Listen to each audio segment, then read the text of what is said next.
La cucina era illuminata come erano illuminate le cucine negli anni '80. Mia madre stirava, mi sorrideva, come si stirava, si sorrideva negli anni '80.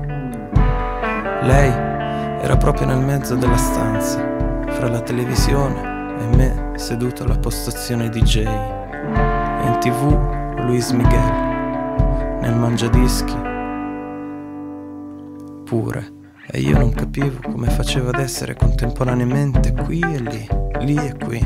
A quanto ne sapevo, solo Gesù era riuscito in un numero del genere. Così pensai che se anch'io fossi diventato star, avrei automaticamente ricevuto il dono dell'ubiquità.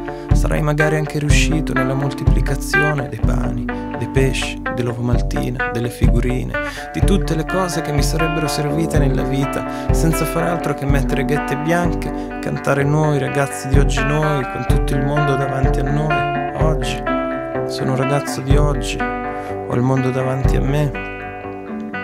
Oggi sono un ragazzo di oggi, ho il mondo davanti a me. Sinceramente non so che farmene. Papà, come si diventa superstar? Papà, come si diventa superstar? Papà, come si diventa superstar? Papà, come si diventa superstar? Occorre una tazza, occorre del latte. Questo latte va versato finché possibile nella tazza.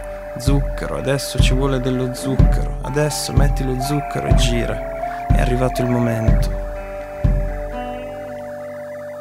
Con un gesto deciso del latte infila la mano nei biscotti pan di stelle mulino bianco. Prendine quanti più possibile, quindi lasciali cadere dolcemente nel latte. Continua così fin quando quel che rimane è un cielo di cacao, stelle di glassa.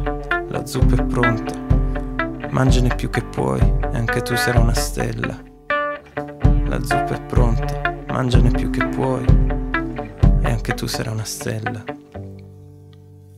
Non c'è nessuna via d'uscita verde nemmeno al cinema, ma non c'è nessuna via d'uscita